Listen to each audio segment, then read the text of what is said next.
Hey everybody, this is Ryan Young with South Bay Lakers. I'm here with Lakers two-way guard Alex Caruso. Alex, I kind of want to go back to when you first signed your two-way contract. Now that you've gone through it, what did you first think when you signed it, and kind of how has it played out? Has it been different?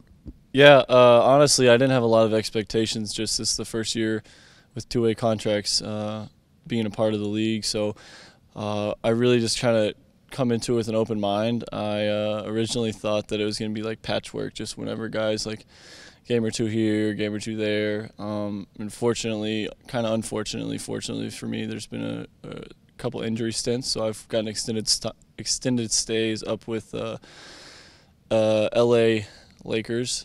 So it's been good. I kind of just take it day by day and go from there. There's obviously a little bit of a difference in terms of your role at South Bay being, the leader, aggressive, kind of being counted on to score a lot. In those first couple of games when you were with the Lakers and then maybe getting into that fifth, sixth, seventh game, was it a comfort thing, or was it just kind of finding your spots and learning how to play with the guys? I'd say a little bit of both. I think it's picking and choosing where I can be effective, and also, kind of one and the same with that. How I'm effective with the guys that I'm playing with.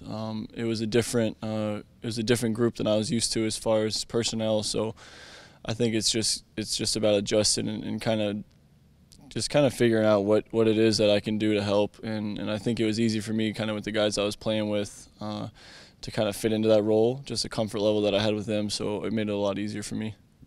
Yeah, I would say you have a little bit of an analytical mind. You love the information. You kind of love talking about basketball too. When you go up to the Lakers, are you talking to a specific coach, other players? Who's kind of the people you're talking to about the game and just kind of plays and all that kind of stuff? A couple coaches at Gerald. B. Keefe has been really good for me, just as far as defensively. He's a defensive guru guy, so me and him get along really well, just talking the game and kind of knowing what to expect. And then I always have good conversations with Judd, just from summer league, having that relationship with him. So those are two guys. But all the coaches are open ears, open arms, and anytime I have something to say, they're willing to listen and help me grow and kind of understand what we're trying to do.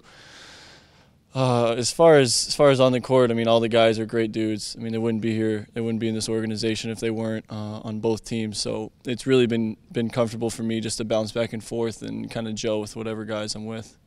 If you had to highlight one play so far when you're up with the Lakers and one play with South Bay that kind of sticks out to you that you're like, hey, that's my favorite personal play that I kind of did. What, can you think of two that jump out? I don't know if there's one specific play with South Bay, but the game where I've played really well, I had like 40 points, and we ended up coming back and winning. I think that was just a real gritty game by us, and it kind of like put a staple on what our team kind of motto was going to be for the whole year. That's one game that really sticks out to me. And then I think the one play where Jordan went down the lane and ended up having a dunk versus Indiana, because that kind of jump started that little stint that I had where I got a good number of minutes. And I just remember how electric the crowd was at home in Staples. That was pretty cool. Do you still find it that fans seem to be, I guess, surprised at your hops and ability to throw down the way you do? Yeah, that's kind of a life thing, man. I've been going through that for some time. So for me, it's just basketball. Go out there. My teammates know what's possible and what I'm capable of. But yeah, it's always fun catching the fans by surprise. I think I talked to you, it was probably months ago now, about just your hops, just ability to get up. And I remember you were saying something about when you were a kid, you used to kind of put either boxes or something, or yeah, a little folding chair. Yeah, I would put a folding chair down when I was like in like 3rd and 4th grade and jump off of it, try to dunk on like an 8-foot goal.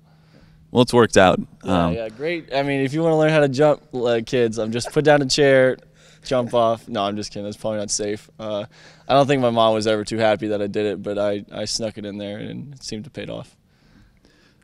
Between this year and last year with OKC Blue, you've had 2 good seasons here in the G League. Mm-hmm. If there is something that you would say the G League has afforded you to either grow or anything that sticks out to say, hey, the G League to me has been a real benefit, what would you say it is? I think, the original name was the Developmental League before Gatorade took over for the G League this year, and I think that's the biggest thing. It's just developing your game. For me, last year I was like a 9-10 point scorer with like 3 or 4 assists, and I was really kind of just figuring out how the gameplay how the gameplay works, what the flow is, and kind of deciphering where I can be effective. And I think this summer, I took a big jump as far as just taking advantage of those opportunities, and hopefully I can do the same thing going forward. Hopefully from this year on out, I can play in the big league for sure. But if I'm down in the G League, I can just keep doing what I'm doing and working on my game. Is there a guy for South Bay that sticks out where you've seen him play and you're going, man, he could take a leap if he stays committed this year and maybe next year he sees kind of the same jump you did?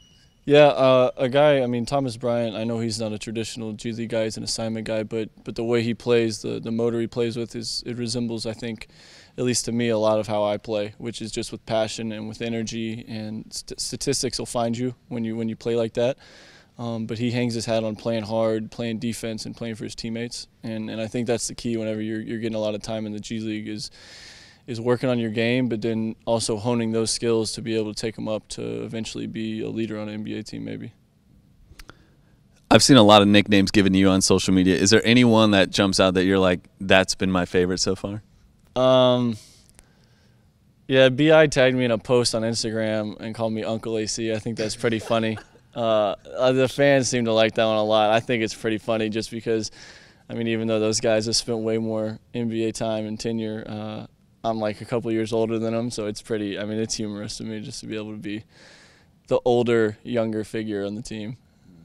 Awesome, AC. Well, it's been a pleasure to watch you, and best of luck the rest of the way. Thanks, appreciate it.